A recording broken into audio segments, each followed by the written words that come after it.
لیکن ہمارے علماء بعض اوقات اور ہمارے پیر عظام اللہ تعالیٰ رحمت نازل فرمائے ان پیروں کے اوپر، انہوں نے بھی بڑا بیڑا غرق کیا. اپنے آستانے کی تعداد بڑھانے کے لیے صحیح جو اصلاح کرنی چاہیے وہ چھوڑ دیں کہ لوگ بدزنوں کے نہ بھاگ جائیں. فضائل کرامات ذکر کرو، اللہ اللہ. ارے پہلے بھائی مرید کو حرام تو چھڑوا دو. ٹھوس ٹھوس کے حرام کھا رہا ہے، یہاں پر آگے دل پہ ضربے لگا رہا ہے، کچھ بھی نہیں ہوگا. 100 سال ضربے لگاتا رہے، اس سے کہاں دل صاف ہوتا؟ موت کو وہ یاد نہیں کر رہا، استغفار وہ نہیں کرتا، قرآن پاک کی تلاوت وہ نہیں کرتا، اچھوں کی صحبت میں وہ نہیں بیٹھتا، ہر قسم کے گناہ وہ کر رہا ہے. آپ دل پہ ضربے لگا رہے اور کہہ رہے ہیں پاک ہو جائے گا دل، اور پھر یہ مثل آئینہ ہو جائے گا، تمہیں عرش نظر آئے گا اس میں. اب وہ کان میں پوچھے حضور آپ کو کتنی مرتبہ نظر آیا، کیسا تھا عرش؟ حضرت نے خود نہیں کبھی دیکھا. چارپائی کا تصور کر لیتے ہیں ہمیشہ ذہن میں اور کہتے ہیں عرش دیکھ لیا ہم نے. یہ ڈبے پیر ایسی ہوتے ہیں، یہ اس طرح بہلاتے رہیں گے بیٹا آپ کو.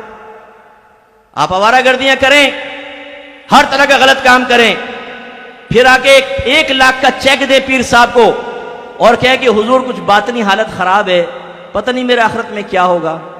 چیک لے کے جیب میں رکھیں گے. بیٹا تو فکر کیوں کرتا، فقیر ہے نا. یعنی کرو آوارہ گردی، کوئی مسئلہ نہیں ہے، کرو، لگے رہو، ہے نا. ہم ان لوگوں نے بیڑا غرق کر دیا ہماری قوم کا. امام غزالی رحمۃ اللہ علیہ فرماتے ہیں کہ جس مقام پہ کوئی ایسا عالم دین ہو جو لوگوں کو صرف اللہ کی رحمت کے واقعات بتائے، اللہ کے عذاب سے نہ ڈرائے، اس مقام پر شیطان کو آنے کی ضرورت نہیں، یہی کافی ہے. دیکھا آپ نے، اللہ ان مشائخ پہ ہزارہ رحمت نازل فرمائے جو بغیر لومت لائم کے خوف کے، کسی ملامت کرنے والے کے ملامت کے خوف کے بغیر اپنے مریدین کی صحیح اصلاح کرتے ہیں. اور اللہ ان علماء پہ رحمت نازل فرمائے بشمول مفتی منیب الرحمان صاحب کے، کہ میں تو ان کو اس معاملے میں اپنا استاد ہی مانتا ہوں. حالانکہ میں نے کتاب ان سے کوئی نہیں پڑھی ہے، لیکن جس ہمت اور جرأت کے ساتھ آج نہیں وہ سالوں سے لگے ہوئے ہیں اس معاشرے کی برائی کو ختم کرنے کے لیے بیانات کے ذریعے، وہ بیچارے کوشش کر رہے ہیں، کوئی نہ سنے تو نہ سنے. حضرت نوح علیہ السلام نے بھی 950 سال تبلیغ کی تھی اور ان کی قوم نے نہیں سنا، تو ٹھیک ہے، پھر ان کا قصور تھا نا. لیکن ان جیسے علماء جو قوم کے سامنے اپنے بچوں سے پیار اور محبت رکھتے ہوئے آپ کی آخرت کی فکر میں اپنے دل کو جلاتے ہیں، اللہ ان پر اپنی رحمت نازل فرمائے. تو دوسرا ہمارا جو بڑا مسئلہ ہوا، ایک سرپرست گئے، دوسرا یہ نعت خانوں نے بیڑا غرق کیا، تیسرا ہمارے طبقہ علماء نے کیا کہ ان کے بیانات اس طرح کے نہ رہے کہ کرنٹ ایشوز کے اوپر کلام ہوتا، بچے چیلنجز کا سامنا کرنے کے لیے تیار ہوتے، علم دین کی طرف مائل ہوتے. جو آج سوشل میڈیا پر ہمارے مذہب اہل سنت پر حملے ہو رہے ہیں ان کے جواب دینے کی صلاحیت رکھتے، کم از کم اپنا مذہب اور مسلک تو کسی کے سامنے بیان کر سکتے.